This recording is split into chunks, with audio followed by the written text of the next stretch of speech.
Boa noite a todas e todos. Estamos, então, iniciando mais uma aula da nossa disciplina de Estado Social, Direito e Políticas Públicas no curso de Direito da Faculdade de Ciências Humanas e Sociais da Unesp.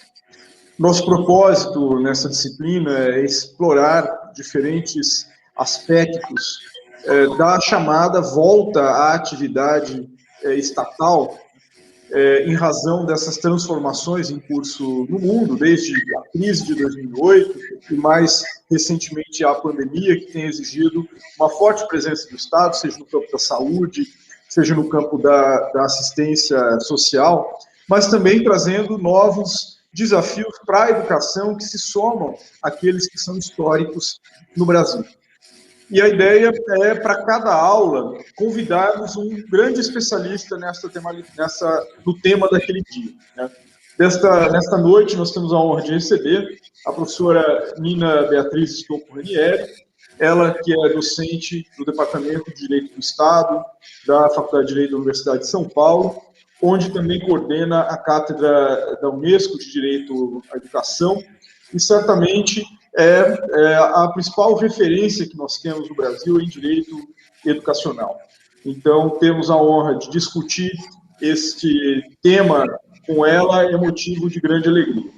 Soma-se ao debate também o Michel Lutaif, recentemente defendeu sua dissertação de mestrado na Universidade de São Paulo e desenvolveu uma interessante pesquisa a respeito da produção legislativa após a Constituição de 1988, no Congresso Nacional, a propósito da educação.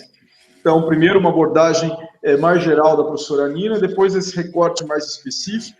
E no direito, muitas vezes, nós olhamos demais para os tribunais e não prestamos a devida atenção no processo de produção do direito no âmbito legislativo. Então, esse trabalho do Michel é muito interessante.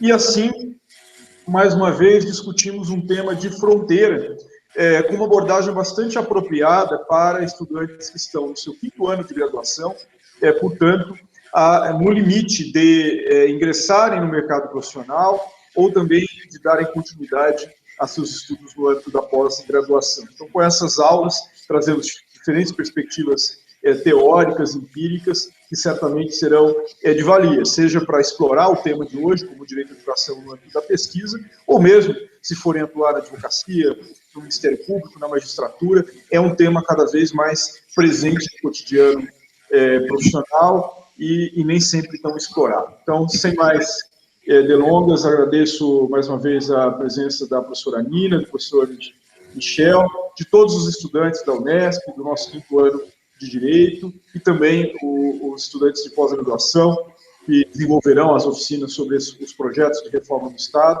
que têm acompanhado aqui os debates. Nina, por favor, você tem a palavra. Muito obrigada, queria agradecer muitíssimo ao professor Murilo por ter me convidado para essa aula, especialmente porque esse é um tema que me é muito caro e que eu tenho um enorme prazer em compartilhar com vocês as minhas reflexões, as dúvidas e as angústias. E eu posso dizer para vocês que em matéria de educação tenho mais angústias do que certezas, em função da realidade do nosso país.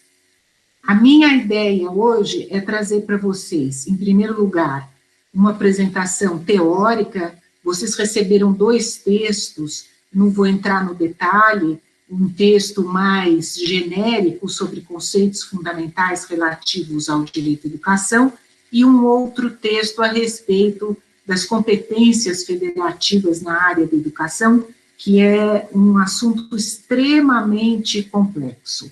Agora, na pandemia, nós tivemos uma noção dessa complexidade quando entram em cena 2 direitos fundamentais, a saúde e a educação, e como é que a gente concilia e como é que a gente lida, sendo que os 2 se encontram organizados de forma inteiramente diferenciada, não é? O direito à educação num sistema único, com competências em graus hierarquicamente distribuídos entre a União, os estados e os municípios, e efetivamente num modelo de cooperação. E os sistemas educacionais que são organizados de forma autônoma, sem ainda uma previsão legal a respeito de um sistema nacional de educação, e esses dois modelos agora na pandemia entraram em choque, como vocês bem sabem. A despeito da educação ser um direito fundamental, o fato é que as condições epidemiológicas determinam a abertura ou não das escolas, e isso muda nas localidades, nas regiões, quando a pandemia está mais aguda, quando há menos leitos de internação, os municípios têm fechado as escolas e interferindo muitas vezes no sistema estadual ou mesmo no sistema federal. E então ficou bastante iluminada a questão das competências federativas a respeito da educação. Eu vou falar brevemente sobre isso, porque é um tema extremamente complexo e que não seria possível a gente esgotá-lo de forma rápida. Então, eu programei aqui a minha aula da seguinte maneira, e eu vou tentar fazer uma apresentação aqui, já cumprimentando todos os alunos, cumprimentando o professor Michel, que foi me orientando, e hoje está aí como professor universitário, é uma coisa que dá uma enorme satisfação para quem é professor, e, enfim, mais uma vez agradecer ao Murilo essa oportunidade, e vocês não sei se ouviram, mas eu adoro ir para Franca, por várias razões, não só pela faculdade, mas para ir comer aquele JK, não me lembro, Murilo, o nome do restaurante, mas é o filé parmegiana. Barão, né? O Barão. Isso. Nunca para voltar para Franca, para conhecer vocês pessoalmente, aproveitar e ir lá no Barão e comer, mas tem que dividir, não dá para comer sozinho, aquilo é um absurdo. E eu tive aí a última vez a convite do professor Murilo, no concurso dele de livre docência, e eu não conhecia o Barão, mas foi ótimo. Enfim, deixa eu tentar apresentar aqui para vocês o que eu preparei para hoje. Eu espero que vocês estejam vendo. Está dando para ver, Murilo? Sim, começou a projetar. Começou a projetar? Acho que seria bom colocar no modo tela cheia, né? Pronto, aí está. Isso, ótimo. Então, a nossa conversa hoje aqui é sobre Estado Social e Direito à Educação. O que eu pretendo demonstrar a vocês, que é a despeito de uma previsão constitucional detalhada e quantitativamente, eu diria, exuberante, uma vez que o direito à educação é o direito social que mereceu mais dispositivos constitucionais da educação, nós não temos obtido muitos avanços de qualidade em relação à educação básica pública. Tudo que eu falar aqui hoje visa, fundamentalmente, uma reflexão sobre a educação básica pública. Eu não vou falar de ensino superior, podemos até marcar uma outra oportunidade, mas justamente para mostrar a vocês que a despeito de uma previsão constitucional ilegal, bastante minuciosa, nós não conseguimos avançar, o que nos leva a refletir sobre a correlação entre previsão constitucional e legal e os resultados. E aí que se encontram as minhas angústias, as minhas dúvidas, e que eu gostaria de compartilhar aqui com vocês, muito mais do que ficar apresentando questões teóricas. Enfim, vou começar pelo conteúdo, falar um pouco dos titulares e sujeitos passivos do direito à educação, do regime jurídico, da tutela jurídica, para finalmente abordar essa questão, porque a educação básica obrigatória, gratuita, universal no Brasil encontra tantos obstáculos para avançar. E eu começo, portanto, com alguns artigos da Constituição, não os mais de 30, naturalmente, mas mostrando aí para vocês que a educação aparece inicialmente como um dos direitos sociais previstos na nossa Constituição, e eu gostaria de chamar a atenção aí para vocês que é o primeiro direito social a aparecer.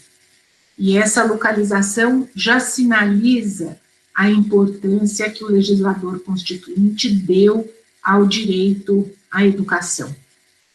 Esse direito social vai ser trabalhado na nossa Constituição a partir do artigo 205 até o artigo 214. E no artigo 205, eu quero chamar a atenção de vocês para vários aspectos. Em primeiro lugar, para o fato de ser a educação direito de todos, de todos. Ninguém está excluído, não importa a idade, a condição, o sexo, a etnia, é um direito universalizado, e essa é, sem dúvida nenhuma, uma conquista da Constituição de 88. Até 88, nós não tínhamos essa visão do direito à educação universalizado sem qualquer tipo de restrição em relação a quem quer que seja. O nosso direito à educação no Brasil, desde a Constituição Imperial de 1824, ele vai se ampliando em matéria de alcance dos diversos grupos de pessoas. E a Constituição de 88 é que finalmente abarca todos, e mais do que isso, em conjunto com a LDB, vai estabelecer um conceito de educação básica, que vai incluir da educação infantil ao ensino médio, e esse direito universalizado, ele vai alcançar todas essas pessoas do ensino infantil ao ensino médio. Um outro aspecto que deve ser enfatizado aqui no artigo 205 é o fato dele ser dever do Estado e da família, e que deverá ser promovida e incentivada com a colaboração da sociedade, porque nós estamos falando de um direito social, um direito de crédito do indivíduo em relação à sociedade, que financia esse direito. E embora o indivíduo não apareça aqui em relação ao dever à educação, o fato é que a pessoa considerada individualmente tem o dever de se educar. Não é uma opção se inscrever ou não na escola, é uma obrigação, e nós vamos falar sobre isso também. Então, na verdade, a educação é um direito-dever que vai alcançar diferentes titulares e sujeitos passivos, e esses titulares e direitos passivos são ao mesmo tempo uma coisa e outra. E eu vou falar disso com vocês também um pouco mais para frente. Um outro aspecto são as finalidades do direito à educação. Pleno desenvolvimento da pessoa. É a educação que vai permitir aos indivíduos que desenvolvam os seus potenciais. É a educação que vai permitir a crianças, mulheres, jovens, pessoas idosas, que tenham uma outra percepção de mundo. E considerando que nós estamos nessa terceira década do século XXI, numa fase denominada a quarta revolução industrial, em que são exigidas da pessoa humana, em termos de empregabilidade, muito mais do que simplesmente ler e escrever, mas conhecimentos que lhe permitam se adequar, se empregar na sociedade da informação, esse pleno desenvolvimento alcança dimensões muito amplas, muito além do que o mero conhecimento, mas a sua preparação para o exercício do próprio trabalho e da cidadania. E em relação à cidadania, eu gostaria de lembrar vocês que exercício da cidadania significa participação política, participação na elaboração de leis, participação na aplicação das leis, participação como eleitor. E a educação, portanto, tem um conteúdo altamente político, porque é por via da educação que se prepara para esse exercício de cidadania. E sem a educação, enfim, é a chave para que a pessoa participe conscientemente das decisões que vão afetar a sua vida cotidiana, a sua vida na sociedade, a sua vida como cidadã. Então, não basta nós pensarmos no direito à educação como meramente um direito a aprender a ler, a fazer operações de matemática, mas os legisladores constituintes, quando protegeram, repito, com mais de 30 artigos, o direito à educação na Constituição, eles estavam visando uma educação libertadora, emancipadora, uma educação que permitisse participação política. Então, isso é muito importante que se tenha em mente, porque quando se fala de qualidade da educação, nós temos que ter em mente todas essas dimensões. E como se não bastasse, a Constituição, lá no artigo 227, quando fala da proteção de jovens, de crianças e da própria família, vai voltar a insistir no dever da família e da sociedade e do Estado, para que assegure a criança, o adolescente e ao jovem com absoluta prioridade o direito à vida, à saúde, à alimentação, à educação e os outros demais direitos que estão aí, e mais as garantias, né?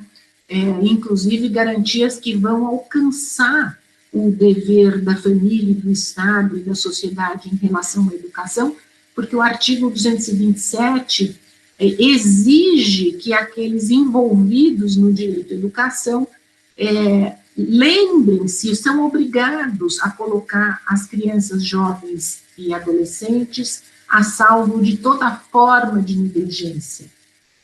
E isso, evidentemente, alcança o direito à educação.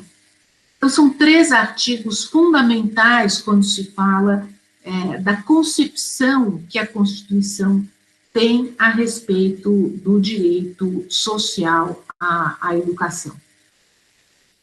Bem, além da Constituição, diversas leis ordinárias vão reforçar essa visão constitucional. Em primeiro lugar, o ECA, que em muitos dispositivos repete a Constituição de 88, mas vai além ao atribuir ao Ministério Público uma série de incumbências para velar a respeito desse direito-dever. A Lei de Diretrizes e Bases da Educação, que é de 96 e vai cuidar especificamente da educação formal escolar. O Plano Nacional de Educação, que estabelece metas a serem cumpridas decenalmente, e o nosso último plano é de 2014, e se encontra muito atrasado no cumprimento dessas metas. A Lei 14.440, que é do ano passado, que tratou de alguns aspectos da educação durante esse período de pandemia. Enfim, essa lei ela não vai tratar diretamente da educação, mas ao tratar de financiamento e de gastos públicos, indiretamente ela toca na temática da educação. Há também a Base Nacional Comum Curricular, a BNCC, que é de 2018, que vai estabelecer justamente uma base comum curricular para o Brasil todo de atendimento obrigatório, as diretrizes curriculares nacionais da educação básica e várias outras. Então, essas são legislação ordinária também fundamental para a proteção desse direito à educação. Na LDB, vale destacar aqui, para o que nós estamos conversando, o fato de que o acesso à educação básica obrigatória, universal, gratuita, foi qualificada como direito público subjetivo, o que significa dizer que é um direito que cada um de nós poderá demandar individual ou coletivamente, perante o Estado, quando houver alguma forma de negligência, ou de falta de qualidade, ou de não oferecimento,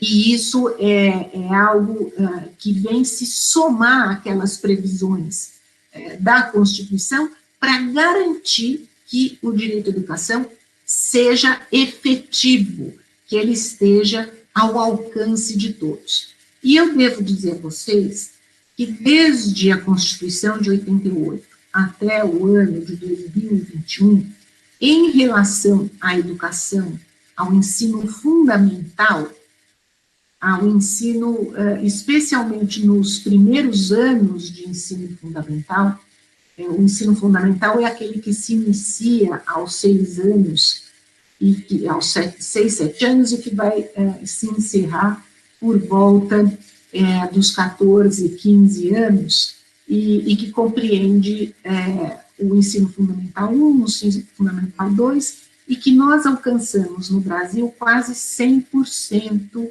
de matrículas. O mesmo não ocorre com o ensino médio. Nós não temos no ensino médio esses índices alcançados, e pior, no ensino médio nós temos uma altíssima taxa de evasão, por várias razões.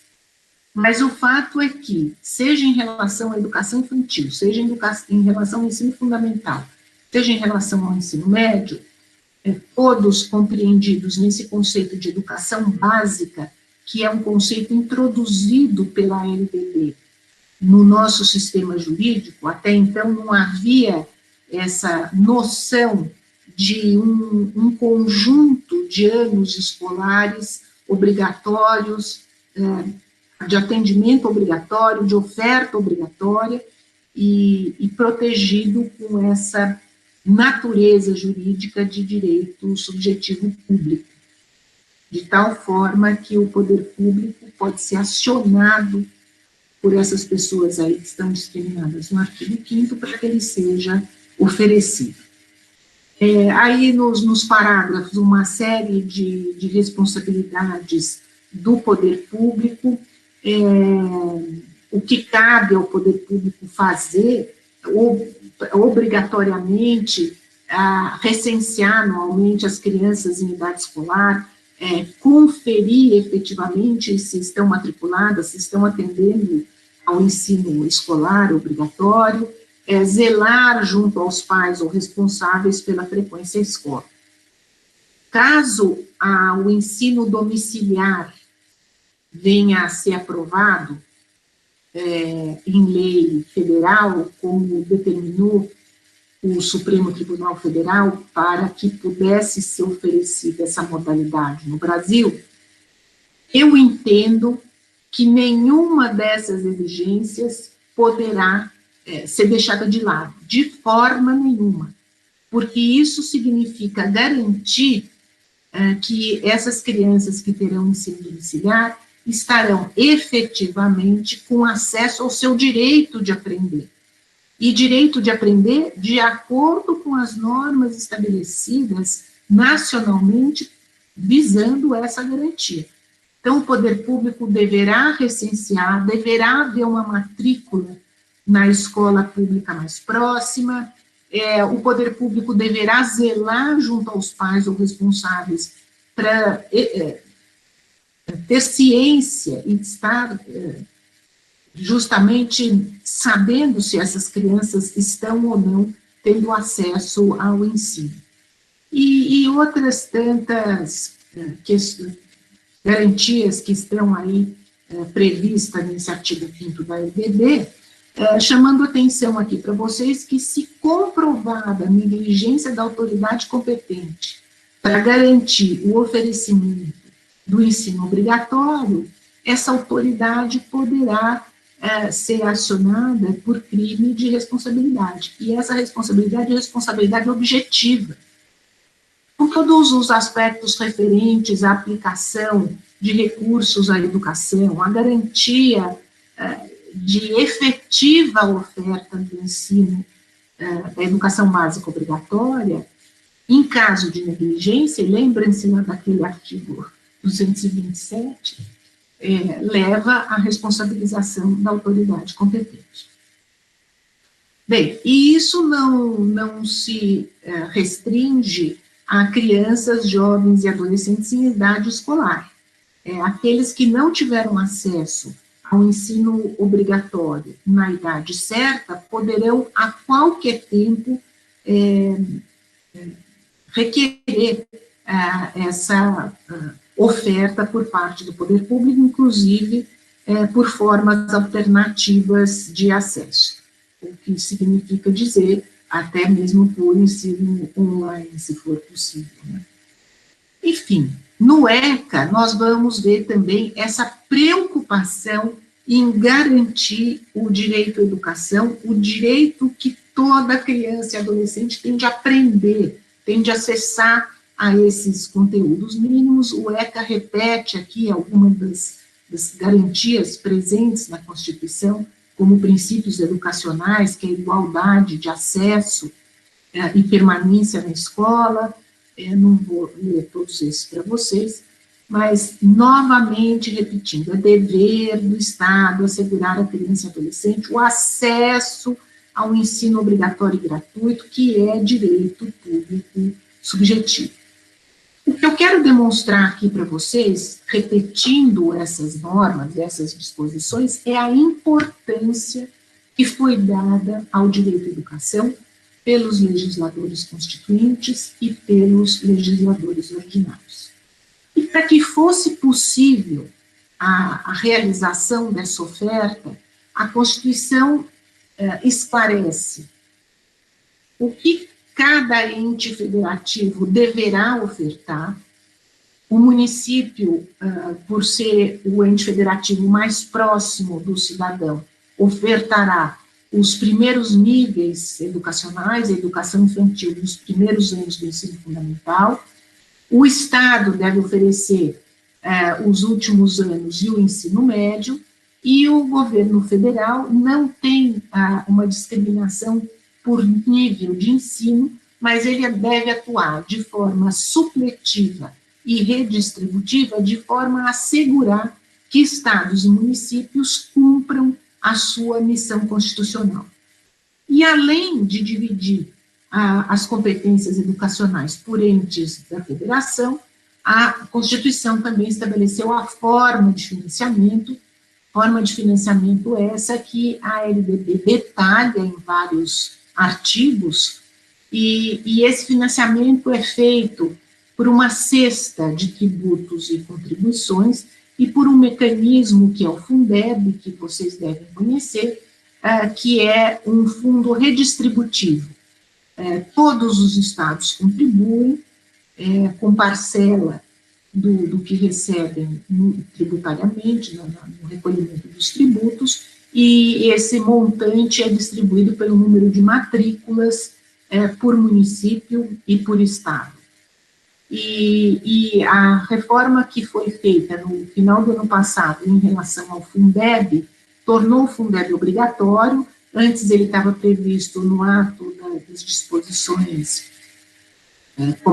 disposições constitucionais complementares, e agora ele passa a ser perene e com uma forma diferenciada de distribuição desses recursos. Não são levadas em conta apenas as matrículas, mas se leva em conta a possibilidade que os municípios têm em relação à própria arrecadação de tributos. Como vocês sabem, o Brasil tem mais de 5 mil municípios, e 50% desses 5 mil municípios têm menos de 10 mil habitantes, alguns com muito poucos habitantes. Isso significa que o recolhimento tributário é baixo, e, portanto, para que sejam cumpridas as obrigações municipais com relação à educação obrigatória, educação básica obrigatória, esses recursos precisam ser suplementados. E o Fundeb não mais leva em consideração o número total de matrículas, mas vai levar em consideração as possibilidades de cada município, e isso faz muita diferença. Nós alcançamos agora uma forma, sem dúvida nenhuma, mais equânime de distribuição desses recursos. Então, a Constituição e as leis ordinárias não apenas garantem, asseguram o direito à educação, como discriminam os modos pelos quais esse dever do Estado será cumprido. E o dever das famílias, dos pais e dos alunos. Vejam aí, os pais ou responsáveis têm a obrigação de matricular seus filhos ou pupilos na rede regular de ensino. O país não aceita, não admite criança fora da escola, não admite jovem e adolescente fora da escola, do ponto de vista legal. Nós sabemos que, na prática, infelizmente, a sociedade talvez não tenha consciência ainda da importância dessas previsões e não exige o cumprimento dessas previsões como deveria. Bem, eu gostaria, então, nesse slide aqui, de apontar para vocês a complexidade do direito à educação, tal como foi previsto na nossa legislação.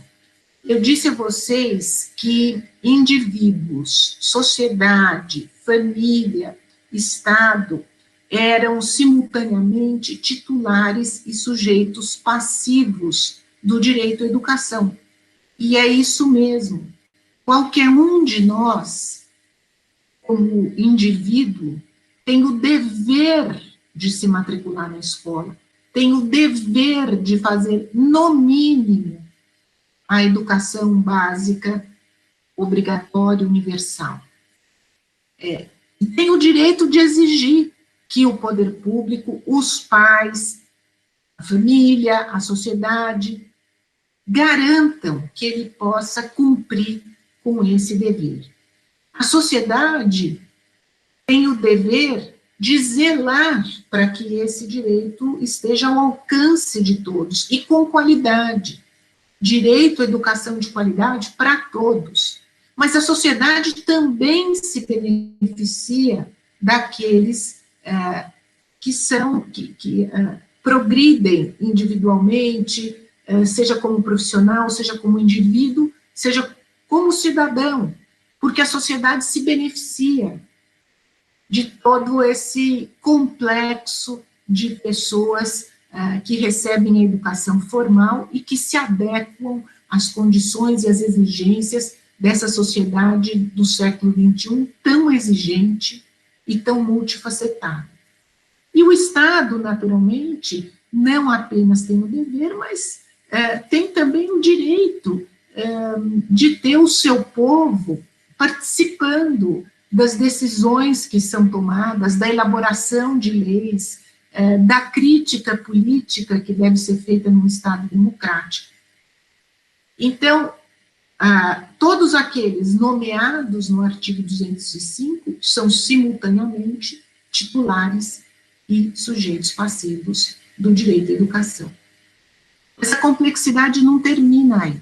Se vocês analisarem a segunda coluna, vocês vão ver que o direito à educação, ele, sem dúvida nenhuma, é um direito fundamental, o que significa dizer que ele é um direito necessário à dignidade humana e que vai garantir a própria vivência dessa dignidade humana, mas ele apresenta todas essas facetas. Ele é um direito individual, na medida em que cada um de nós pode exigir a oferta desse direito. Ele é um direito social, na medida em que é um direito de crédito do indivíduo em relação à sociedade, que vai se beneficiar com a educação desse próprio indivíduo. Ele é um direito difuso, ele é um direito coletivo, ele é um direito político, ele é um direito subjetivo público e ele também é um direito fundamental. Com relação ao conteúdo do direito à educação, ele também é extremamente complexo. Quando nós falamos de direito à educação, nós estamos falando também de direitos na educação.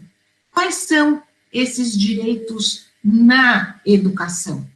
É o direito de ter acesso, é o direito do ensino religioso, se a lei do ensino domiciliar for aprovada, é o direito a poder estudar em casa e assim por diante.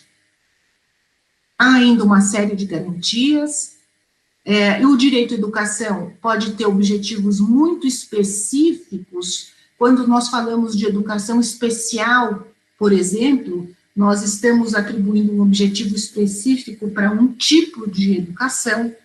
Quando nós falamos de educação superior, pós-graduação ou graduação, também estamos falando de objetivos específicos. Quando nós falamos da educação de adultos, estamos falando de outro objetivo específico. A educação continuada é um outro objetivo específico.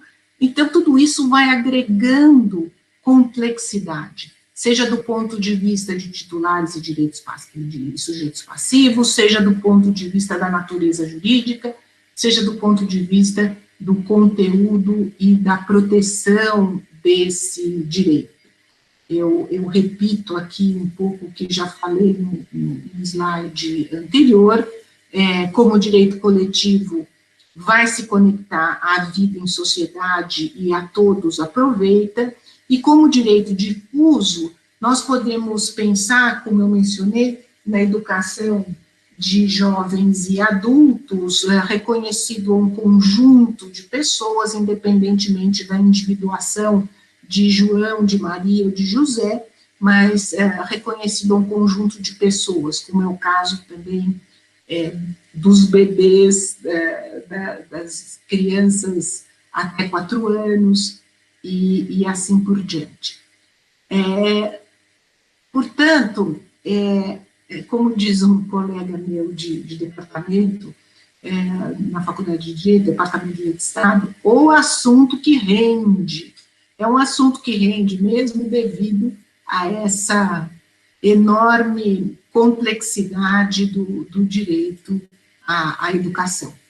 Mas não é só isso, né? Falei do direito à educação, ou da educação como dever, e esse dever, ele aparece em função de ações ou de omissões que são previstas até como negligência, não é?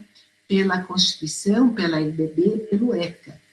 Então, já mencionei que o indivíduo é obrigado a fazer educação básica, o Estado é obrigado a exercer as suas competências materiais e legislativas, a família tem o dever de assistência e solidariedade, a obrigatoriedade da matrícula das crianças, adolescentes e jovens, os professores têm a obrigação de zelar pela aprendizagem e de dar aulas, e as escolas têm a obrigação de assegurar o ensino. E nada disso eu inventei, tudo isso está na legislação. Como vocês podem perceber, os nossos legisladores viram na educação fundamental o direito por excelência à educação. O ensino superior, ele não é cercado de todas essas garantias que foram especificadas para o direito fundamental à educação básica. Não obstante, o ensino superior, ele, sem dúvida nenhuma, é também um direito fundamental, é parte do direito à educação, mas ao ensino superior não foram asseguradas as mesmas garantias que foram à educação básica. Mas quando nós falamos do regime jurídico, da ótica dos direitos fundamentais, nós teremos como direito subjetivo social o direito a uma prestação fática. Nós temos o direito a uma ação por parte do poder público, da família, da sociedade, ou a uma prestação normativa que leve a essa prestação fática. Isso já assegura que, em face da titularidade que eu apontei para vocês, e repetindo, em relação à educação básica obrigatória, o direito subjetivo público, e isso, quando pensamos do ponto de vista dos direitos fundamentais, tem uma série de consequências. Algumas delas já apontadas lá no artigo 227, que é a prioridade em face dos demais direitos. E isso se nota em várias decisões das cortes superiores, especialmente no Supremo Tribunal Federal, quando, por exemplo, no caso das vagas em creche, cuja decisão pioneira é do ministro Celso de Mello, e é de 2004, 2005, onde o ministro Celso de Mello diz que o município tem que oferecer vagas em creche, e naquela época isso não se incluía na educação básica fundamental, e se não tiver dinheiro, disse o ministro Celso de Mello, vai ter que tirar de outra coisa e se organizar para que no próximo ano essas vagas estejam garantidas. E essa visão a respeito da prioridade da educação em face de outros direitos aparece em diversos julgados, onde os acórdãos do Supremo Tribunal Federal acabam por determinar que dos orçamentos públicos municipais em particular, se verifique efetivamente a previsão de recursos para que essa prioridade se verifique. A segunda consequência extremamente importante é que o direito à educação vai se desdobrar em uma série de outros direitos, que são aqueles direitos na educação que eu mencionei a vocês, e garantias para que esse direito seja, de fato, oferecido. Outra questão importante, o conteúdo material do direito à educação, a oferta da educação do ensino infantil, a oferta do ensino fundamental, a oferta do ensino médio, a garantia de transporte, a garantia de alimentação na escola, a garantia do material escolar, é conteúdo mínimo, não é teto, é piso. E todas essas normas têm eficácia e aplicabilidade imediatas. E eu volto a chamar a atenção aqui para vocês para o fato do conteúdo material do direito à educação ser conteúdo mínimo, e lembrar que muitos municípios brasileiros não têm arrecadação tributária suficiente para fazer frente a isso, e daí a importância da complementação tanto por parte da União como por parte dos estados. O Fundeb visa garantir que esses conteúdos sejam alcançados. O Fundeb tem uma particularidade que reserva um percentual desses recursos para pagamento de professores. E, portanto, o que sobra, tendo em vista que é um piso nacional para o salário dos professores, nem sempre é suficiente para garantir esse conteúdo material, e aí a necessidade de mais suplementação, e esse é um problema importante para grande maioria dos municípios brasileiros, que não conseguem atender plenamente esse direito. Uma outra consequência de ser um direito fundamental é o fato dessas normas terem eficácia e aplicabilidade imediatas. E, além disso, esse é um direito imprescritível, é inalienável, é irrenunciável. E isso é importante quando se pensa que o ensino domiciliar será regulamentado, deverá ser regulamentado pelo Congresso Nacional, e que é preciso respeitar todas essas garantias. É um direito inviolável, universal, é um direito que tem uma grande interdependência com outros direitos fundamentais, inclusive os direitos de natureza política, o direito ao trabalho, e assim por diante. E que é um direito que não se esgota absolutamente no seu atendimento puro e simples, mas ele tem um amplo caráter de complementariedade, inclusive em relação à prevenção da violência, em relação à garantia do próprio direito à saúde, ou seja, pessoas escolarizadas e com maior visão de mundo e com consciência de pertencimento a uma determinada sociedade tem uma outra inserção e maior capacidade de exigir os próprios direitos. Visto isso, eu gostaria de apontar aqui para vocês a tutela judicial desses direitos, do direito de aprender, no fim das contas, né? Já vimos que os titulares da ação é o próprio indivíduo, pais responsáveis, grupos, associações, entidades de classe, sindicatos, Ministério Público, e o objeto da ação poderá tanto ser um interesse individual, coletivo ou público. O que se observa quando se analisam as ações relativas ao direito à educação, em primeiro lugar, que o Ministério Público, sem dúvida nenhuma, seguido da Defensoria Pública, é o titular mais ágil e eficiente para esse tipo de ação. Principalmente se verificou isso em relação às vagas em creche, embora haja diversas ações individuais. Mas o número de ações interpostas pelo Ministério Público é muito maior do que qualquer outro. Dificilmente vemos ações coletivas. E quando se trata de interesse individual, além da problemática relativa às vagas em creche, o que se observou no estado de São Paulo, por exemplo, é que a maioria das ações interpostas contra o Estado de São Paulo em matéria de direito à educação dizia respeito a porte etário, a pais que gostariam de matricular os seus filhos antes da idade adequada para início do ensino fundamental.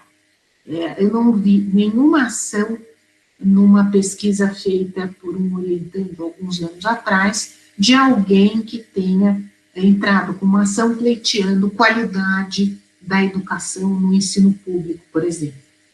O que pode nos levar a pensar erroneamente de que todos estão muito satisfeitos com o tipo de educação que é oferecida. Né? Estão aí na terceira coluna os fundamentos jurídicos dessa tutela judicial, eu já mencionei também anteriormente. E eu, portanto, deixo aqui, volto àquela questão que eu mencionei no início dessa aula.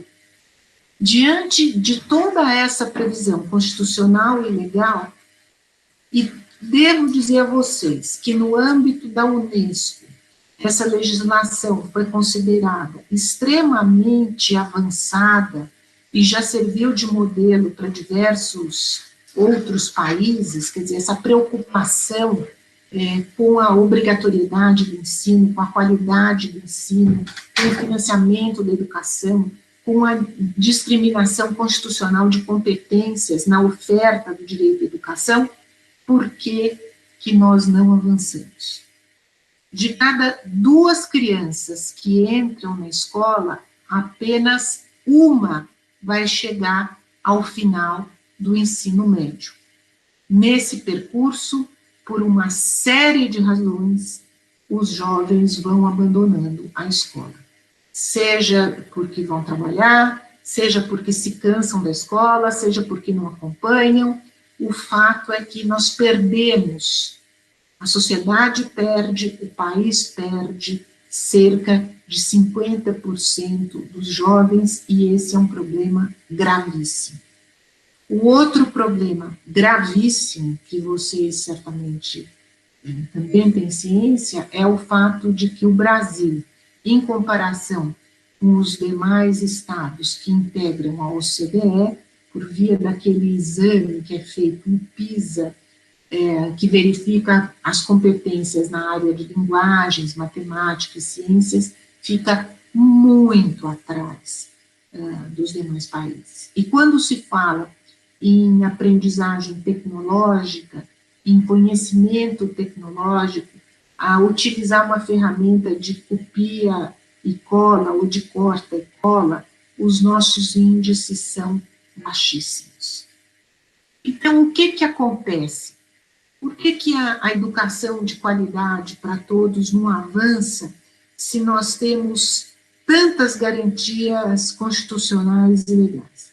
Bem, eu não sou pedagoga, eu não entendo nada de análise educacional, de pedagogia, mas o que todas as pesquisas educacionais apontam é que nós temos problemas internos e externos à escola. Entre os problemas externos, nós temos problemas de governança e gestão da educação.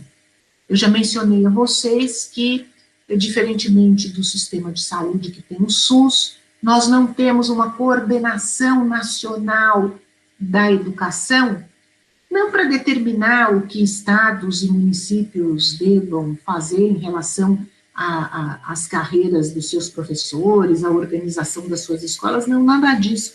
O que nos falta é um foro de discussão para os problemas comuns da educação, para que haja realmente uma cooperação entre estados e municípios e governo federal, visando superar as inúmeras dificuldades a respeito dessa oferta de ensino obrigatório no país. E isso é apenas um sistema nacional que nos garantiria um foro adequado para a discussão desses problemas e que para que a gente realmente exercitasse um federalismo cooperativo na área da educação. É bem verdade que existem diversos mecanismos de âmbito nacional, eu mencionei o Fundeb, eu mencionei a Base Nacional Comum Curricular, sistemas de avaliação que são nacionais, muito embora o MEC esteja querendo destruir o que o INEP fez até hoje em matéria de avaliação da educação básica no país, né, com a troca de especialistas por militares, né, é um coronel da aeronáutica agora que está no INEP coordenando esses, com todo respeito, mas não é especialista na educação. Enfim, nós temos alguns mecanismos de coordenação nacional, mas faltam ainda foros adequados para que essa cooperação possa ser feita num outro nível. Há também problemas de gestão da oferta educacional. Por exemplo, estados e municípios, de acordo com a nossa Constituição, os dois têm obrigações em relação ao ensino fundamental. E muitas vezes, numa mesma cidade, vocês devem fazer isso, tem escola municipal de ensino fundamental, tem escola estadual de ensino fundamental. E, às vezes, com calendários escolares diferenciados. Vocês percebem como seria necessário coordenar isso para garantir que esse ensino obrigatório fosse oferecido da melhor forma possível, inclusive no que diz respeito à utilização de meios. E a esse respeito, eu gostaria de trazer aqui para vocês uma notícia, talvez vocês conheçam, mas é dos diversos consórcios intermunicipais que foram criados no país, justamente de forma a começar a exercer um federalismo cooperativo na área educacional, onde os municípios fazem compra de material escolar conjuntamente para diminuir o preço, enfim, existe uma série de possibilidades para se enfrentar esses problemas de governança e gestão. Um outro problema é o de financiamento. Eu mencionei a vocês que o Fundeb foi alterado, o que é um grande avanço quando se pensa que os recursos serão distribuídos não igualmente, mas equanimemente, consideradas as dificuldades de quem tem mais dificuldade fiscal, mas ainda não é o suficiente. O Fundeb deve ser regulamentado esse ano, assim como se espera que seja criado o Sistema Nacional de Educação por lei, ele tem previsão constitucional, mas não existe lei regulamentando, e também ainda não existe regulamentação do Fundeb, mas o financiamento é sem dúvida, outro problema. Outro problema é a implementação nacional em todos os níveis da Base Nacional Comum Curricular, seja para o ensino médio, seja para o ensino fundamental, seja para o ensino domiciliar, de forma a garantir que todos recebam, pelo menos,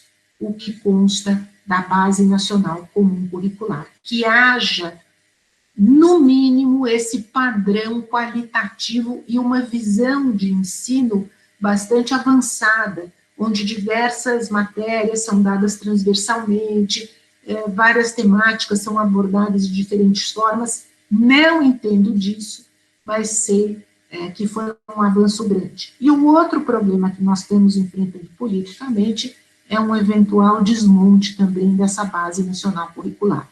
Ou seja, a gente, nesse momento, vive uma situação na qual o que já se alcançou pode ser destruído, sem dúvida nenhuma.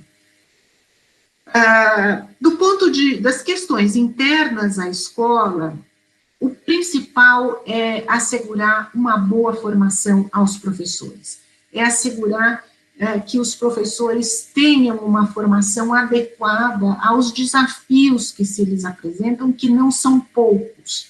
A universalização do ensino trouxe uma série de desafios que não haviam se colocado ainda para a sociedade brasileira, quando nem todos tinham acesso à escola. Vocês imaginem, por exemplo, o recebimento de crianças com deficiência numa sala com demais crianças, e que isso exige do professor, sim, uma preparação diferenciada.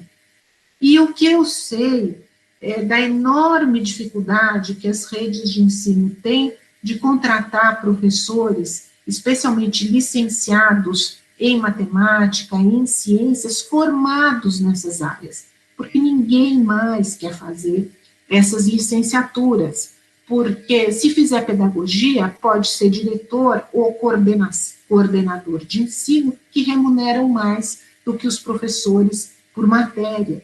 E isso também causa um enorme déficit em todas as redes escolares. E vocês percebem como o problema do financiamento vai rebater em tudo.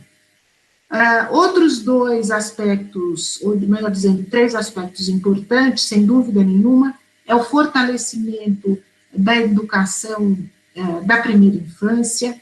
É ali que se vai desenvolver na criança uma série de habilidades emocionais e cognitivas que vão influenciar e muito a sua performance nos anos superiores. Uma alfabetização bem feita é fundamental, e nós temos também uma carência muito grande de professores alfabetizadores, pelas mesmas razões que eu mencionei a vocês, que há poucas pessoas interessadas em ser apenas professor, e o ensino médio, que merece toda uma atenção particular e especial em função da altíssima evasão que nós temos. Bem, eu vou parar por aqui, são 8h05, o que eu quis mostrar a vocês justamente foi que, a despeito dessa quantidade de previsões que nós temos, o fato é que nós não conseguimos superar os problemas inerentes às dificuldades em relação à educação básica obrigatória no Brasil. Eu espero que vocês, como futuros advogados, juristas, magistrados, membros do Ministério Público, da Defensoria, eventualmente deputados, senadores, prefeitos, governadores, presidentes, que levem em conta a importância da educação para o desenvolvimento do país. A educação, sobretudo, é um direito político. Professor Murilo, eu termino por aqui, sem prejuízo de voltar, viu, para falar de outras coisas. Tá certo. Bom, muito obrigado, professora Nina. Eu acho que é oportuno, se tiver mais uns minutos, antes de passarmos a palavra ao Michel, ouvirmos alguns questionamentos, né? E eu gostaria de colocar alguns, e já vi que apareceu no chat, devem aparecer outros. O primeiro deles é a partir do final da sua fala, que apareceu em outro momento, né, que a educação é algo essencialmente político. E, recentemente, na onda do bolsonarismo, três visões, possibilidades de educação que afetam o conteúdo e a própria liberdade vêm sendo colocadas, e eu gostaria de uma breve análise sobre isso, para eventualmente aprofundarmos em outra ocasião, né? Que é a ideia de ensino domiciliar, né? Quanto que isso é viável em um país com as características do Brasil, e o que há de bom nisso, o que há por trás, que interesses podem estar por trás disso. A ideia das escolas cívico-militares, que tem provocado grandes debates nos municípios, né? Muitos prefeitos buscando apressadamente a adesão a esses projetos, e a discussão sobre escola sem partido, né? Esses três elementos. Depois nós teremos um encontro específico com o professor Ivan Ribeiro, da Unifesp, para tratar de judicialização das políticas públicas. Mas gostaria de ouvi-la também, sabe que eu sou um pouco cético, a propósito da capacidade de tutela judicial do direito à educação, dos limites, quanto que já se contribuiu. Em termos de gestão, né, dos sistemas, né, eu acho muito interessante essa comparação com o Sistema Único de Saúde, né, que é o mais amadurecido, mas nós temos também o Sistema Único da Assistência Social, já um tanto mais avançado. E o que é que impede, né, a constituição de um sistema para a educação dessa natureza? A razão é pela especificidade dela, né, para a educação ela tem uma lógica própria, diferente da saúde, da assistência social, e não dá para aplicar algo semelhante, né? Em termos de coordenação na saúde, as famosas comissões intergestoras, né? A bipartite envolvendo estados e União, tripartite com o município participando também, com os conselhos de secretários, etc. E por que isso não avança no âmbito da educação? E algo que aparece bastante no artigo compartilhado, né, a questão da desigualdade, né, que é desigualdade regional, e mesmo entre municípios, a gente olhando para São Paulo, parece que é uma coisa só, mas não é, né, é um estado extremamente plural, e a qualidade dos sistemas de ensino e a capacidade tributária dos municípios é muito variável, né, então eu gostaria que explorasse um pouco, mesmo com o Fundeb, né, por que a gente não consegue avançar na superação dessas desigualdades. A Alexandra de Souza Garcia postou aqui uma questão também, né? Como a doutora observa a invisibilização e silenciamento dos saberes de povos indígenas e negros e a necessidade da aplicação da Lei 10.639 de 2003, que estabelece as diretrizes e bases da educação nacional para incluir no currículo oficial da rede de ensino a obrigatoriedade da temática História e Cultura Afro-Brasileira. Passo, então, de novo a palavra para a professora Nina, e ao final da fala dela, se houver mais algum questionamento, ouvimos, senão encerramos e passamos ao professor Michel. Por favor, Nina. Nossa, Murilo, você aqui me está me pedindo mais 50 minutos, pelo menos. Mas eu vou tentar responder todas as perguntas, todas muito boas. Bom, ensino domiciliar. Eu, pessoalmente, como cidadã, sou contra. Como professora de teoria do Estado, sou contra. No que fomos acompanhados pelo titular da disciplina de teoria do Estado, na Faculdade de Direito, que foi um dos votos contrários por inconstitucionalidade ao ensino domiciliar. Mas isso está superado. O Supremo Tribunal Federal decidiu, por maioria de votos, que o ensino domiciliar não é direito público subjetivo, mas que não haverá inconstitucionalidade na sua oferta se lei criar essa modalidade de ensino no país. Como a lei ainda não criou, ele não pode ser ofertado. Mas eu tenho notícia de que há diversos projetos de lei tramitando na Câmara dos Deputados, tem um de 2012 que acabou incorporando os demais, e estaria o Ministério da Educação elaborando mais um projeto de lei. Como eu disse, nenhuma das garantias constitucionais, ou da LDB, ou do ECA, poderão deixar de ser observadas no que couber. Então, isso significa que o legislador ordinário não tem aí um território livre para regulamentar esse ensino domiciliar como quiser. O poder público tem o dever de realizar a matrícula na escola pública mais próxima, deverá supervisionar, fiscalizar e para que essa criança ou jovem seja certificado do cumprimento da educação básica obrigatória, deverá também fazer as avaliações. Não é possível que isso não seja observado no atual regime constitucional. Agora, nós sabemos que os grandes promotores desse ensino domiciliar são entidades religiosas.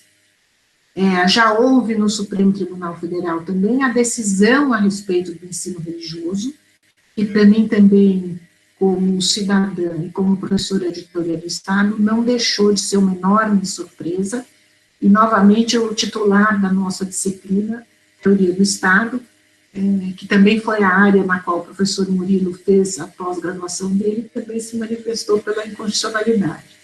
Uma vez que, frente ao Estado laico, é muito difícil nós entendermos que poderá ser ofertado ensino confessional na escola pública e um ensino confessional decidido pelos pais, mas o Estado pagando por esses professores.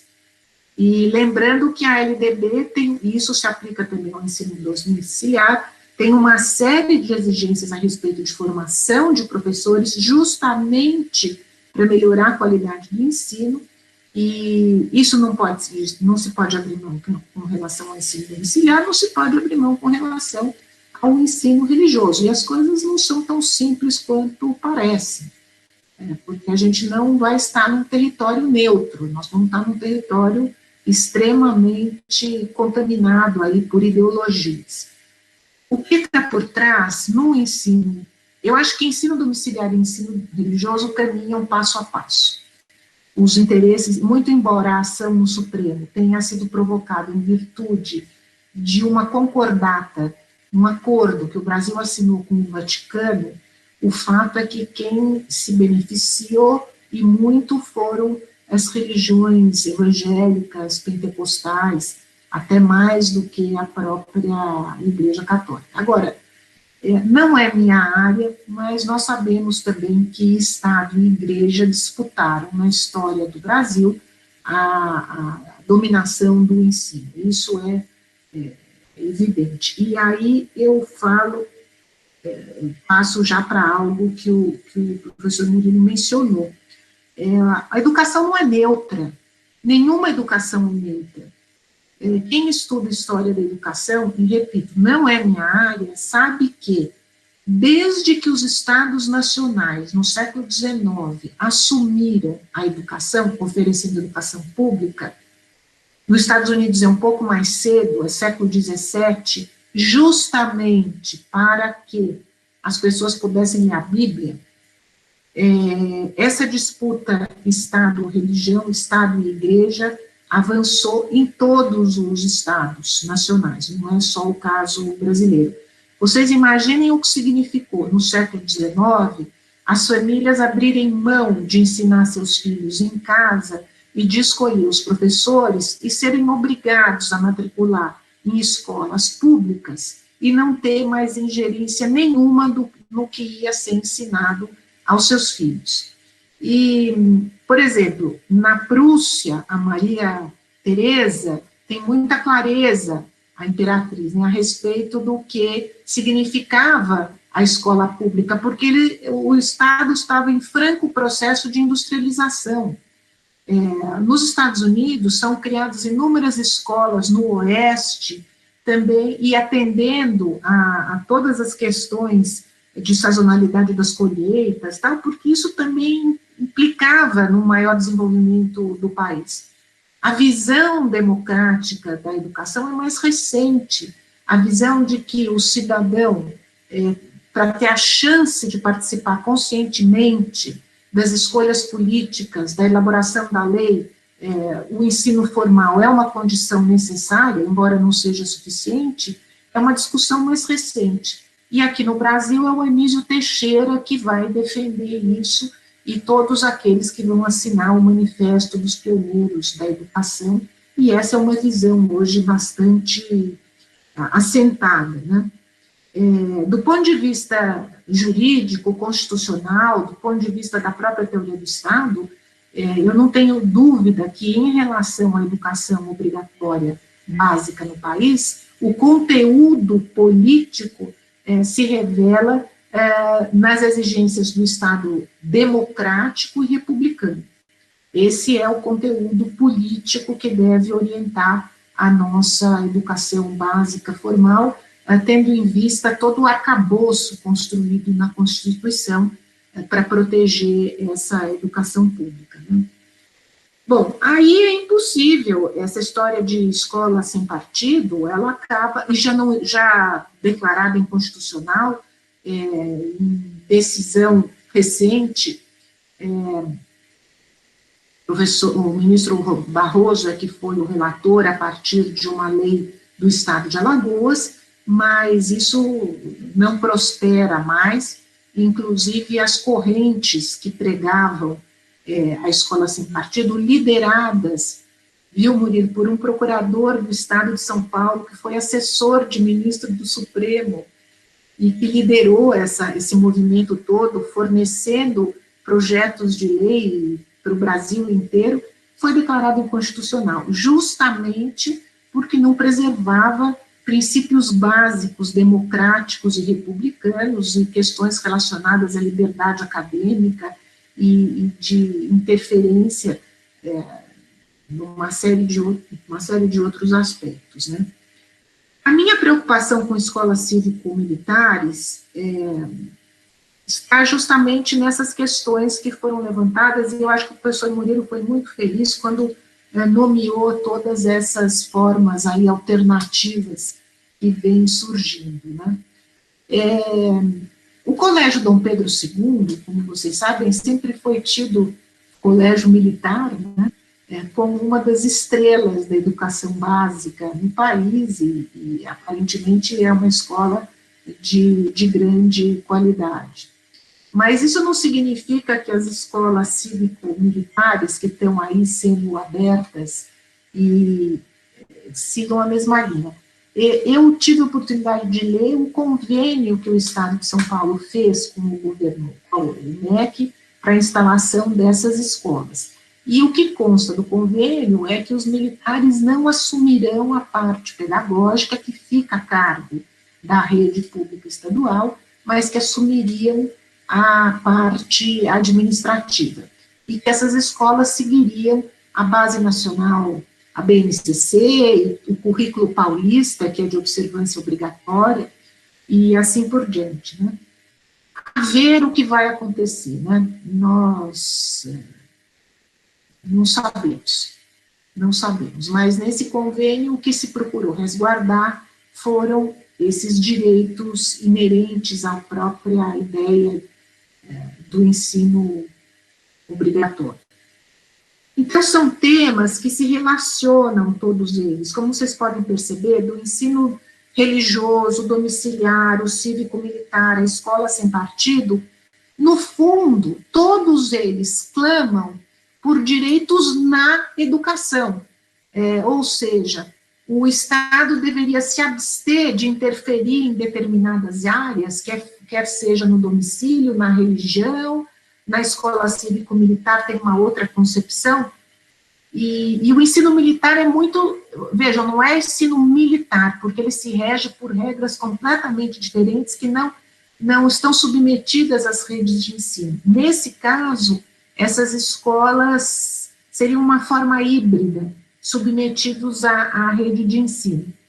Mas todos eles, em especial, atenção, a escola sem partido, estão falando, no fundo, o seguinte: os pais querem retomar, de alguma forma, o controle sobre a educação que é oferecida para os seus filhos, como acontecia lá no século XIX.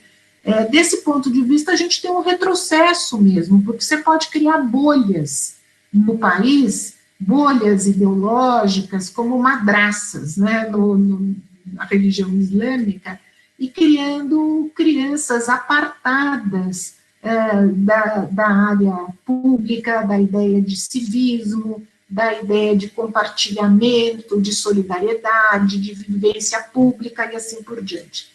Então, eu reitero aqui a minha inconformidade com tudo isso, num país que não consegue manter as suas crianças na escola, os seus jovens, e isso, num outro sentido, poderá criar desigualdades, enfim, num momento de pandemia, com problemas tão cruciais na educação no Brasil inteiro, com um altíssimo índice de evasão, com crianças e jovens que não retornarão à escola no ponto em que eles deixaram a escola, há perdas cognitivas importantíssimas. Isso para não falar de toda a desigualdade de acesso à tecnologia, de acesso à internet e de poder seguir o ensino, e o governo federal preocupado com o ensino domiciliar. Quer dizer, uma falta de foco, uma falta de civismo, republicanismo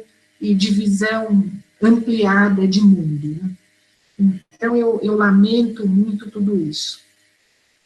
Com relação à judicialização, o professor Murilo tem razão, ele mencionou que ele é cético, ele não entrou no detalhe, mas a gente avançou, viu, Murilo, no que diz respeito ao ensino, às vagas em creche, nós avançamos muito, as cotas universitárias que foram julgadas constitucionais e depois veio a legislação, nas creches foi a mesma coisa, primeiro houve a decisão no Supremo, depois veio a mudança na Constituição, mas como que a gente torna isso efetivo, né? O Ministério Público tem uma atuação bastante intensa, os GEDUCs, né, tem uma atuação intensa na exigência, mas há muito por fazer. O Michel vai poder dar uma visão aí para vocês do que tramita no Congresso Nacional em matéria de legislação, e o Michel nem sabe, mas eu vou dar uma notícia para ele em primeira mão, talvez ele saiba, não sei, eu não conversei com ele sobre isso. Mas a gente está criando um grupo de pesquisa na faculdade que se chama Observatório da Educação, para acompanhar justamente o que se passa no Congresso Nacional, na Comissão de Educação, e tentar, de alguma maneira, oferecer subsídios jurídicos, se necessário, e quando for o caso, né?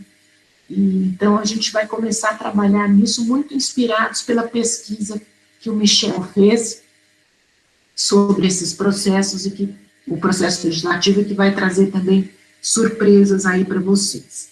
Já estou interessado, professora. Já está convidado, já está convidado. Então, conte comigo, depois a gente conversa sobre, então. Fala com a Enia. Tá bom. Tá bom? Já pede para ela te mandar os documentos e a gente já conversa. Agora, o Murilo me deixou aqui nocauteada com as perguntas dele. Por que o sistema de educação não segue a lógica do SUS, né? Bom, do ponto de vista político, eu não saberia te dar uma resposta. Como você disse, a área da saúde estava mais avançada e já havia reflexão sobre essa ideia de um sistema nacional na Constituição, e a experiência foi extremamente bem sucedida. E a ideia do Sistema Nacional de Educação se beneficia e muito do que já se sabe que funcionou na assistência social, na saúde. Agora, os sistemas de ensino na Constituição, diferentemente do sistema de saúde, ele foi organizado em bases federativas, ao invés de se estabelecer uma rede única, descentralizada e hierarquizada, coordenada por um ente, executada por outro, não. Deixou-se a cada um dos entes federados, mercê da autonomia prevista lá no artigo, agora não lembro se é 18 ou 19, o artigo da autonomia dos estados e municípios, né? A autonomia administrativa, financeira, orçamentária, etc., de pessoal, que organizassem as suas próprias redes. E isso precisa ser mitigado. Esse é um dos grandes problemas de governança e gestão educacional. Mitigado por foros de pactuação, como ocorre na saúde, e em outras áreas também que ainda não estão suficientemente maduras.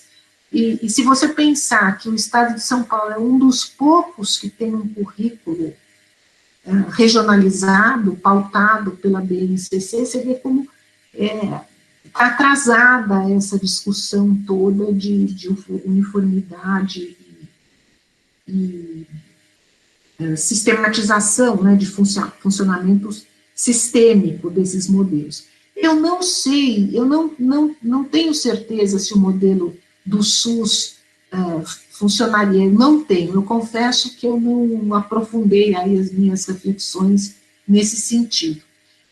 O fato é que agora, durante a pandemia, isso deu uma confusão danada, porque, como eu mencionei no início, como aconteceu em Araraquara, a situação era tão difícil que o prefeito declara lockout e isso interfere no sistema, na rede estadual.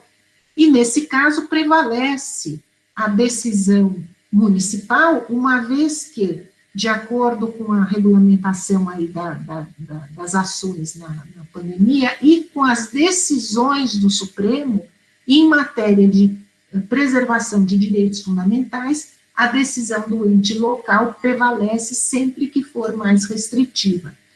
Então, isso já deu também uma série de problemas federativos, e essa jurisprudência sobre a pandemia, a jurisprudência do Supremo Tribunal Federal na pandemia, parece apontar, não por uma mudança na visão da federação da Constituição, mas temos aí um ponto de inflexão a saber como é que isso vai repercutir nessas competências federativas todas, educação, saúde, etc.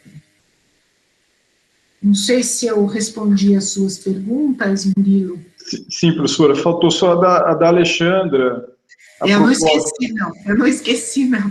Tá. Bom, eu vejo...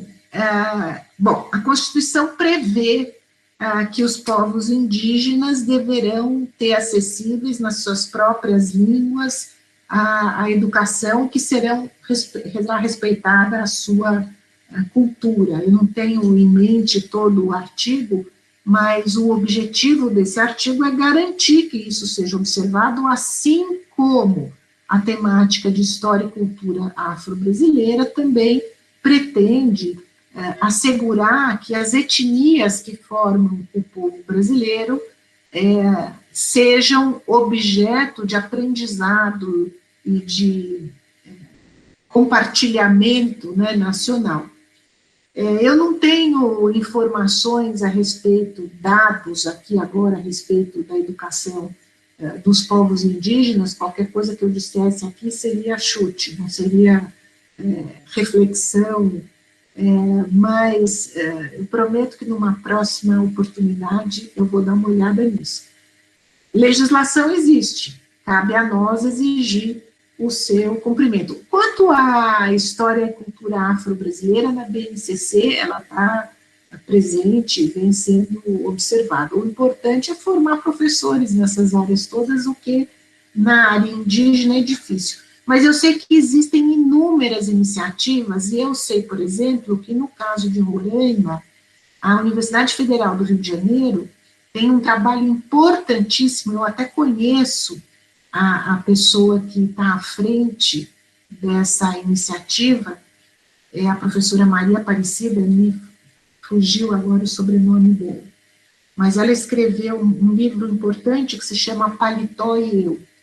A Maria Aparecida ficou muito tempo numa aldeia, fala perfeitamente a língua dessa aldeia, e ela tem um trabalho de formar professores que possam traduzir para essas comunidades indígenas a concepção. Ela estava me explicando, por exemplo, que sistema solar é muito difícil você passar a concepção do sistema solar para os índios, porque a visão de mundo é diferente, é uma visão de mundo pautada por um outro tipo de cultura. Então, o que ela fez foi acompanhar.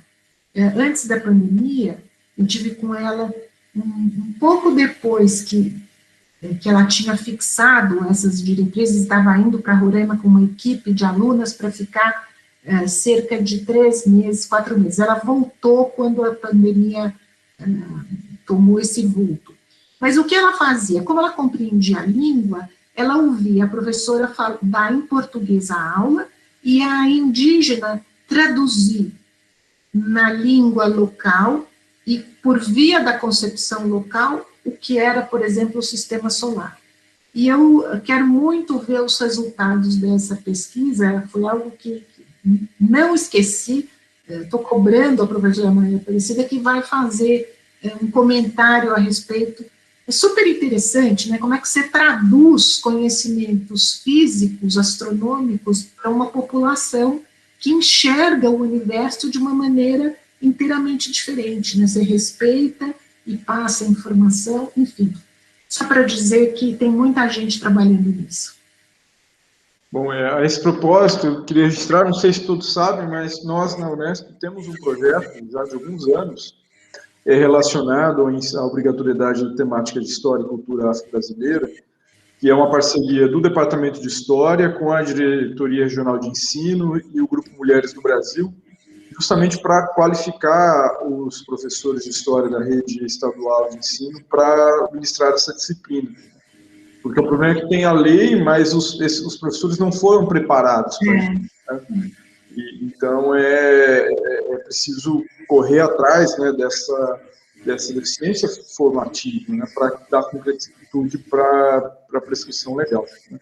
Professora Nina, muito obrigado pela sua participação, pela disponibilidade para estar conosco, a discussão que nos proporcionou.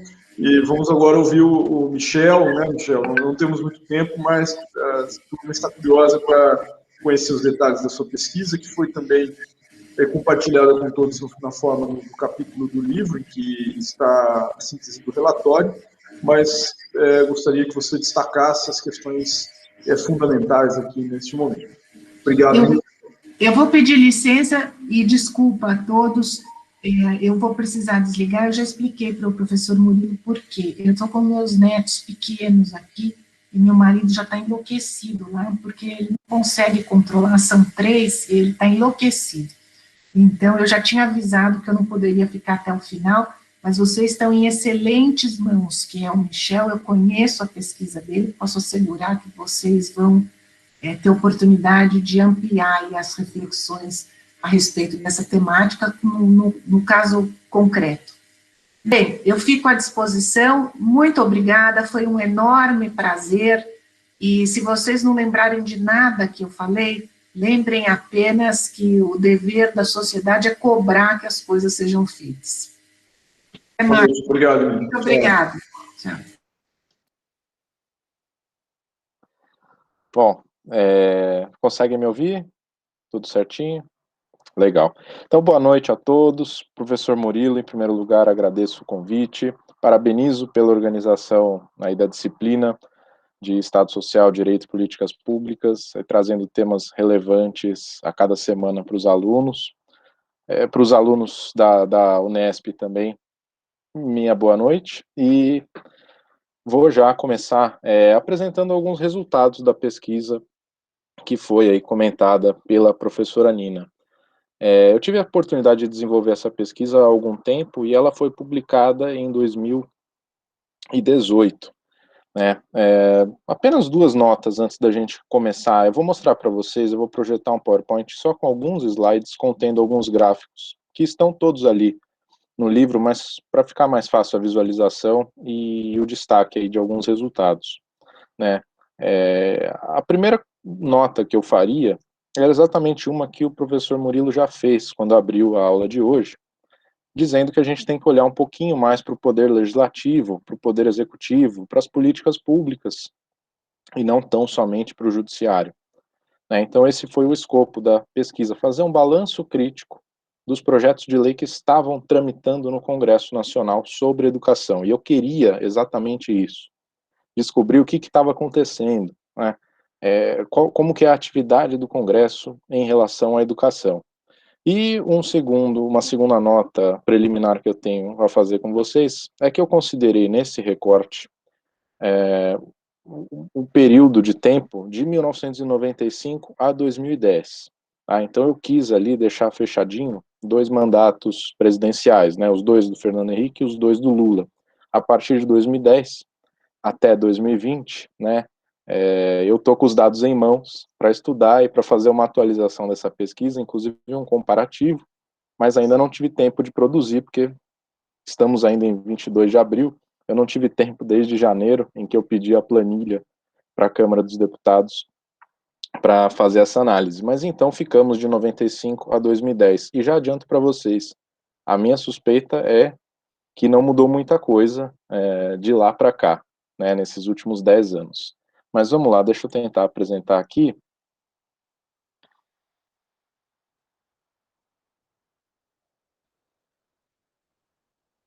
Espera aí, para eu apresentar só o PowerPoint. Só uma guia, não. Aqui, pronto. Estão conseguindo visualizar? Sim, Michel. Legal. Então vamos lá.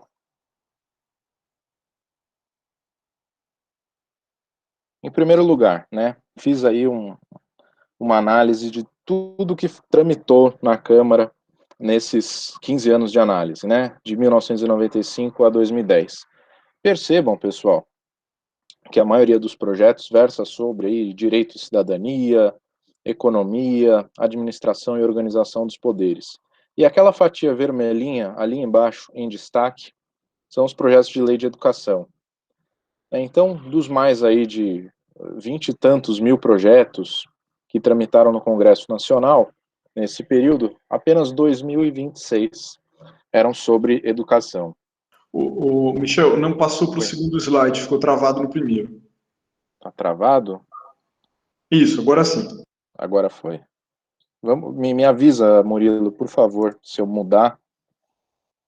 Então, estamos aqui, né? Como eu disse para vocês, essas fatias mais gordas são sobre economia, direitos e cidadania, administração e organização dos poderes, e a fatia vermelha ali embaixo em destaque é sobre educação, né? Então, uma fatia pequena em relação aos demais trabalhos, né, aos demais projetos. Passei o slide agora, mudou? Total por subtemas? Vocês conseguem ver? Ou Não, continua em temas. continua? Então, eu vou tirar da apresentação. Agora sim, agora mudou. Eu vou deixar sem, vai ficar pequeno, mas eu acho que é o jeito então, né? Vou dar uma aumentada aqui no zoom. Uhum. Bom, então temos dentro de educação alguns subtemas de destaque.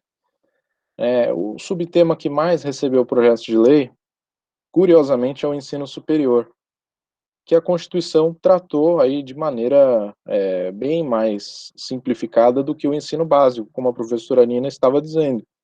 Temos mais de 30 artigos na Constituição. O ensino básico recebeu aí diversos privilégios e garantias, né, da nossa Constituição, mas ele está ali, né, com pouquíssimos projetos de lei. São as últimas barrinhas ali, 73 e 110, né, o número 801 e 802, que versam sobre ensino básico e ensino médio. Então, ficamos aí, né, com grande parte deles referentes a ensino superior, e também boa parte ali, o 899, que tem 353 projetos referentes, então, a a outros, né? A minha suspeita é de que esses trabalhos são referentes, esses projetos são referentes, então, a nomeação de estabelecimentos escolares, né? Enfim, FATECs, coisas do tipo, que não se enquadrou em nenhuma outra subespecialidade. Bom, e aqui já vemos, né, uma primeira suspeita. Por que o ensino superior e não o ensino básico, né? Em parte, uma das justificativas pode ser porque a Constituição não estabeleceu que o ensino superior seria de prerrogativa legislativa de qualquer ente federado, então a União acabou acumulando aí as funções, enquanto que estados e municípios podem também legislar sobre ensino básico e médio. Passando aqui para o próximo, conseguem ver projetos de lei por ano no Congresso Nacional. Eu trago esse gráfico mais por uma curiosidade, porque se vocês forem observar, os anos em que menos há projetos de lei de educação são os anos em que ocorreram eleições. Então temos aí 98, 2002, 2006 e 2010. Nesses quadriênios de mandato eleitoral, o ano em que menos projetos foram apresentados foram os anos eleitorais. Isso se reflete nos projetos específicos da educação. Então temos ali em 98, por exemplo, apenas 56 projetos, em 2002, 95 projetos, em 2006, 108 e em 2010, 114. O nosso senso comum pode levar à seguinte explicação, né? O Congresso, no segundo semestre, né, no semestre eleitoral, do ano eleitoral, geralmente não está muito preocupado com a atividade legislativa, somente com a reeleição, né, muitas sessões são canceladas para que os parlamentares possam fazer campanha nas suas bases, mas, ao mesmo tempo, o senso comum poderia nos levar àquela ideia de que se quer demonstrar trabalho no ano eleitoral, se propõe projetos de lei e tudo mais, né? Uma outra curiosidade que eu destaco é que os anos em que mais foram propostos aí projetos de lei de educação foram os anos seguintes às eleições. Então, o primeiro ano de cada legislatura, 99, 2003, 2007, justamente por conta da reorganização de forças no Congresso, muitos parlamentares chegando querendo apresentar suas propostas. Bem, esse gráfico é um gráfico temático, né? Aqui atentem que a soma das respostas a essas perguntas temáticas não batem com o número de projetos de lei, porque um mesmo projeto de lei pode responder positivamente a uma ou mais perguntas das que foram elencadas, né, na análise de projetos. Bom, temos destaque ali para os números 4 e 5, né? São as duas maiores barras ali do nosso gráfico. O número 4 diz respeito a projetos que implicam diretamente em gasto público. Se ele respondeu sim, né, daqueles 2.000 projetos, 418 responderam positivamente. Então, 418 projetos implicam em gastos públicos. Número 5, também, cria ou altera benefícios legais de pessoas, entidades ou empresas. Então, temos também benefícios a pessoas, entidades ou empresas, enfim, fomento, bolsas, né, coisas do gênero. E as outras duas perguntas, né, que eu destaquei são a 1 e a 12. Né, a 1 dizendo respeito à infraestrutura física, 334 projetos, e a 12, né, direcionado a regiões metropolitanas ou cidades específicas do país. Então eram políticas elaboradas pela União, projetos do Congresso Nacional, mas direcionados a cidades ou municípios específicos, regiões metropolitanas específicas do país. Não tinha tanto destaque para questões nacionais ou regionais. Bem, aqui então eu acho que eu entro na parte que eu acho que vai deixar vocês mais reflexivos, né? Projetos de lei de educação apresentados por partido no Congresso Nacional. Chama a nossa atenção, então, 4 barras, né, as 4 de destaque. São os 4 grandes, pelo menos eram os 4 maiores partidos do Congresso no ano de 2010. DEM, que era antes PFL, PMDB, PT e PSDB. Então, esses 4 grandes foram responsáveis aí por 80% ou mais das propostas de educação apresentadas. Mas não é isso que me chamou a atenção. O que me chamou mais a atenção, que eu queria que vocês observassem, se a gente contar ali da esquerda para a direita, do lado do DEM, que é a primeira barra grande, temos ali uma quarta barrinha azul com 71 projetos. Essa quarta barrinha em azul é o governo federal, é o poder executivo quando apresenta e toma a iniciativa de propor projetos de lei ao Congresso. Então vejam, o Poder Executivo Federal, de 95 a 2010, propôs 71 projetos de lei. Muito aquém, portanto, da média, né, dos demais partidos, principalmente os grandes, com bancadas grandes e médias. Bom, e adivinhem só, quem mais aprovou projetos de lei de educação de 95 a 2010? Daqueles 71, 40 foram aprovados pelo Executivo. E de resto, temos ali uma fatia azul com 12, que diz respeito ao PMDB, uma fatia verde, a azul ali é o PT, e a verde é o PSDB. Então vejam, PT e PSDB, que polarizavam no Congresso Nacional em 2010, foram responsáveis aí por cerca de 1/4 dos projetos de lei de educação aprovados no Congresso, enquanto que o governo federal apresentou apenas 71, né, em comparação com aquelas barras grandes que a gente tinha visto anteriormente, mas desses 71, conseguiu aprovar 40, e dos 200, 300 que PT e PSDB apresentaram, conseguiram aprovar 12, 14. Bom, isso também para dizer que aqui temos 81 projetos, né, e 40, então, metade praticamente, é do Poder Executivo. E aqui, como curiosidade, eu trouxe um gráfico de desempenho geral, né? Percebam, então, o desempenho geral dos partidos no Congresso Nacional neste período, né?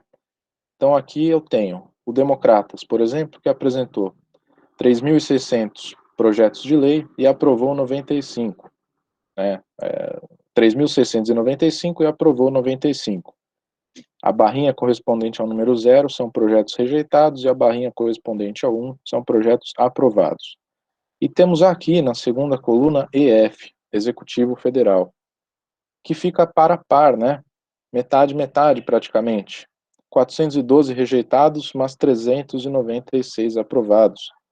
Foi o Executivo Federal quem mais aprovou projetos de lei no país neste período, apesar de que nem apresentou tantos projetos, nem propôs tantos, né? E aqui a tabelinha do lado mostra a porcentagem de aprovação, a taxa de sucesso dos partidos, né? Então, vejam ali os partidos tradicionais, aqueles 4 que eu destaquei. O DEM aprovou 2,6% do que apresentou. O PSDB, 3,5%. O PT, 3,6%. Mas vejam a taxa ali, por exemplo, de Executivo Federal, é a segunda linha, 49%. Ministério Público da União propôs pouquíssimos projetos, mas conseguiu aprovar 35,1%. Então vejam só, né, a força que possui o governo federal comparado com os partidos tradicionais no legislativo. Isso porque nós falamos das maiores bancadas, né? Hoje, claro, esse cenário mudou. Temos aí uma presença forte do PSL e de outros partidos na Câmara, mas eu disse a vocês, a minha suspeita é de que esses números não mudaram tanto de lá para cá. Aqui, então, a aprovação do governo federal de todos aqueles 41 projetos, aqueles 40 projetos que conseguiu aprovar, né, ao longo desse período. E aqui outros 2 últimos slides, só para a gente fechar, né, para dizer que cerca de 2/3 dos projetos de lei que são aprovados na Câmara dos Deputados, pelo menos, foram aprovados conclusivamente pelas comissões. Para quem estudou o processo legislativo, sabe que nem todos os projetos de lei passam necessariamente pelo plenário das casas. Alguns são aprovados pelas comissões diretamente. Isso há previsão constitucional e também previsão regimental. Apenas se há algum tratamento específico para a questão ou se temos aí recurso ao plenário, é que serão analisados. Então, 2/3 aprovados conclusivamente pelas comissões e apenas 1/3 que passou pelo crivo do plenário. E por último, só para vocês terem uma ideia, refletirem um pouquinho, soma aí do período de aprovação, né? Projetos de lei aprovados, pessoal, no Congresso Nacional tiveram tramitação média de 937 dias. Então vejam aí, cerca de 3 anos, enquanto que projetos não aprovados tiveram tramitação de 660 dias, né, até finalmente serem arquivados. Temos muitas explicações para isso. Os aprovados levam tempo, passam por maiores discussões, né, mas também podem ser, né, os que têm grande apelo podem ser aprovados mais rapidamente ou com força aí da bancada governista e tudo mais. Enquanto que os não aprovados, temos tantos projetos aí que estão tramitando há 20 anos, quanto temos projetos também que são arquivados com poucos dias de tramitação porque não têm condições mínimas, né, ou são flagrantemente inconstitucionais e tudo mais. Então, conclusões que eu chego aqui para vocês sobre essa pesquisa e sobre esses dados apresentados. Os partidos propõem bastante, né? Os partidos têm uma atividade muito relevante na Câmara, inclusive para a discussão dos projetos de lei, mas não conseguem aprovar. Não adianta apenas propor, né? Quem mais propõe não consegue aprovar, aprova apenas 2 ou 3% do que propõe, enquanto que o governo federal tem toda a sua máquina na mão, né? O famoso modelo de presidencialismo de coalizão do Sérgio Abranches. Então temos aí essa configuração no Congresso. Vejam que, como a professora Nina disse, a União fica com as normas gerais, mas o protagonismo não é dos parlamentares, não é da Câmara e nem do Senado. O protagonismo acaba ficando realmente com o Poder Executivo, né? E a gente torce para que não fique assim sempre. A gente sabe a importância das casas legislativas na representação popular, na representação dos estados. É elas quem devem garantir dialeticidade ao processo, né? Levar as demandas sociais ali para dentro da casa legislativa e transformar isso em projetos de lei, inclusive com melhorias de qualidade. Mas não é isso que nós temos hoje no Congresso Nacional. Eu ainda estou para fazer, então, a pesquisa de 2010 a 2020, estou com os dados em mãos, espero conseguir atualizar, e se der aí eu volto num futuro para apresentar para vocês, então, estes novos resultados. Estão aí meus contatos, então, para quem quiser mandar um e-mail ou seguir nas redes, tá bem? Então, eu fico à disposição, agradeço mais uma vez aí o professor Murilo pelo convite. Falei aí um pouco rápido, um pouco curto, mas acho que já estamos bem em cima da hora, né? Mas fico à disposição. Muito obrigado. Obrigado, Michel. Na verdade, a gente passou quase meia hora do tempo. Peço desculpas por não podermos aprofundar a discussão, mas gostaria de pontuar 3 ou 4 coisas que, até para pensar no seu retorno, né? A primeira delas é a dimensão metodológica da sua pesquisa, né? Não é tão usual, não é tão corriqueiro nós nos encontrarmos no direito com esse tipo de análise quantitativa.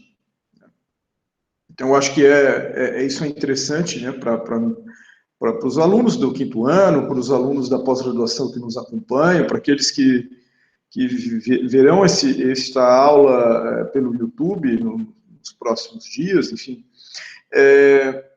que é uma maneira de se estudar o direito também, né? O segundo ponto é o interesse em conhecer o processo legislativo, né, que é algo bastante negligenciado na formação básica em direito, né?